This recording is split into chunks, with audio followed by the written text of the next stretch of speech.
Um importante passo rumo ao desenvolvimento do país foi dado ontem. Com 36 votos a favor e 13 contra, tinha que ser 13. A Comissão Especial na Câmara dos Deputados aprovou o texto principal da reforma da Previdência. Com a aprovação na comissão, a proposta segue para o plenário da Casa, onde deve ser aprovado em 2 turnos por ao menos 308 dos 513 deputados. Se a mesma proporção da votação na comissão se repetir no plenário, o governo pode atingir até 377 votos favoráveis. Depois, se aprovada, vai para o Senado para a votação final. O esforço é para que a reforma seja aprovada antes do recesso, pois já está atrasada e o Brasil não pode mais esperar. A estimativa de economia prevista com a reforma é da ordem de R$1 trilhão. A reforma vai passar do jeito que der para que os mega investimentos previstos para o Brasil se tornem realidade o mais depressa possível. Os deuses do mercado morrem depressa. Quem está desempregado ou com os negócios parados também. Com a sinalização positiva de ontem, o mercado financeiro deu uma prévia do que vai acontecer após a aprovação final na Câmara e no Senado, e a Bolsa de Valores bateu a máxima histórica, chegando a quase 104 mil pontos. O dólar recuou, e os investidores estrangeiros estão à espera do sinal verde para enviar seus bilhões de dólares ao Brasil. O ministro da Economia, Paulo Guedes, está otimista. Começa a ver os resultados do árduo trabalho que a equipe do governo vem fazendo nos bastidores. Segundo Guedes, a proposta de reforma é potente o suficiente para cobrir o rombo e levar ao próximo passo, que seria a migração para o regime de capitalização. O ministro está confiante que a reforma será aprovada antes do recesso, marcado para começar em 18 de julho. Guedes também disse que o programa de privatizações será disparado no segundo semestre e criticou a política do governo petista de incentivar as empresas chamadas campeãs nacionais, com crédito do BNDES. Segundo ele, essa política gerou 200 milhões de trouxas, explorados por um pequeno número de empresas definidas pelo presidente, às custas de alavancagem do dinheiro público. O ministro da Economia falou que o Mercosul funcionava como uma jaula e que o acordo com a União Europeia vai em direção à abertura comercial. Vamos abrir a economia, viram nossa integração com a União Europeia. Vamos deslocar o próprio Mercosul, que era na verdade uma jaula. O Brasil estava aprisionado em uma ideologia obsoleta. Paulo Guedes acrescentou que o governo Jair Bolsonaro quer colocar o Brasil para crescer em taxas maiores do que as observadas nos últimos anos e que isso será feito por meio de uma economia de mercado. O fato é que o Brasil finalmente está abrindo sua economia e o acordo entre Mercosul e União Europeia foi só o começo. O presidente da Argentina, Maurício Macri, afirmou que ele e Bolsonaro estão negociando um acordo de livre comércio com a maior potência mundial, os Estados Unidos. O Brasil tem tudo para decolar. Já pensou se não tivesse tanta gente do mal sabotando o governo e querendo atrapalhar? Não podemos nos esquecer desses traidores da pátria nas próximas eleições. Eles não são dignos do sagrado voto que receberam e devem ser expurgados da vida pública. Que vergonha planetária para o Brasil! Os Jogos Olímpicos de 2016 foram, como quase tudo na era petista, uma gigantesca fraude. Só vieram para o Rio de Janeiro porque foram comprados por $2 milhões, pagos a 9 membros do Comitê Olímpico Internacional. Cabral confessou que comprou e entregou o ex-presidente Lula e o ex-prefeito Eduardo Paes, que tinham conhecimento do esquema fraudulento na escolha da sede olímpica. À época, Carlos Arthur Nussmann era presidente do Comitê Olímpico Brasileiro e o deputado federal Orlando Silva, do PCdoB, era o titular do Ministério do Esporte. O que muita gente desconfiava, mas ainda não tinha certeza, se confirmou. O Brasil era uma completa farsa, as Olimpíadas também.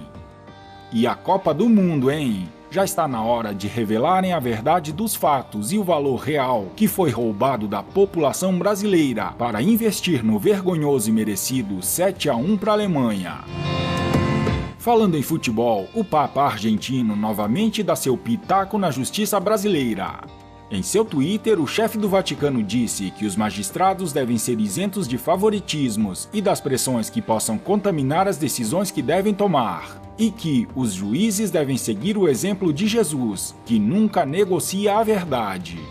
Imediatamente após a publicação, a turma do Lula Livre infestou as redes sociais exaltando as palavras do argentino, que, segundo eles, foi uma indireta para Sérgio Moro. O articulista Helder Caldeira respondeu os esquerdistas em seu Facebook. Direto do trono, o Papa Francisco gravou um vídeo pedindo que os juízes sejam imparciais. Convenhamos, Sua Santidade se prestar ao papel de garoto de recados para socialistas de botequim é cavar buraco no fundo do poço. O mundo precisando de debates mais saudáveis, lastreados por informações reais, e a maior autoridade da Igreja Católica Apostólica Romana vendendo panfleto político partidário, estimulando fake news e antagonismos intransponíveis. Vou fingir que o Papa Francisco ficou apenas chateadinho com a seleção brasileira de futebol, eliminando a seleção argentina na semifinal da Copa América 2019. Prefiro acreditar nessa hipótese do que cogitar a possibilidade de o bispo de Roma estar colorindo de vermelho bordel as paredes do Vaticano. É a lama. Falando em lama, as togas supremas estão manchadas. O ex-presidente da empreiteira OAS, Léo Pinheiro, delatou membros da alta cúpula do judiciário. Em sua delação premiada em acordo com a PGR, o empreiteiro também explicou como as propinas bancavam as despesas da família Lula da Silva. Cerca de 14 políticos de diferentes partidos foram incluídos nas delações. Os detalhes envolvendo membros do judiciário estão guardados a 7 chaves. No ano de 2016, o ex-PGR Rodrigo Janot chegou a cancelar as tratativas do acordo de Léo, depois que a Veja publicou uma matéria dizendo que a OAS teria realizado uma reforma na mansão de Dias Toffoli, atual presidente do STF. Os segredos estão guardados na gaveta de Raquel Dodge. Falando em Léo Pinheiro, o empreiteiro fez uma carta na qual desmontou uma matéria da Folha de São Paulo, que usava mensagens obtidas de modo criminoso pelo Intercept-PT. O resultado para o chefe da quadrilha que está preso em Curitiba é devastador, diz Léo Pinheiro. Preciso dizer que as reformas não foram um presente. Os empreendimentos da Bancop, assumidos pela OAS, apresentavam grandes passivos ocultos, com impostos, encargos que não deveriam ser assumidos pela OAS. Em paralelo, João Vacari cobrava propina de cada contrato entre OAS e Petrobras. Combinei com Vacari que todos os gastos do triplex e sítio seriam descontados da propina. Repito, esse encontro de contas está provado por uma mensagem minha trocada na época dos fatos, devidamente juntada no processo e ainda pelo depoimento do diretor da empresa. As obras do sítio e no triplex tinham custos relevantes e eram devidamente contabilizadas. Documentos internos da OAS provaram no processo que as despesas das duas obras eram lançadas em centros de custos próprios, com uma referência ao ex-presidente Zeca Pagodinho e as divisões Praia e Sítio.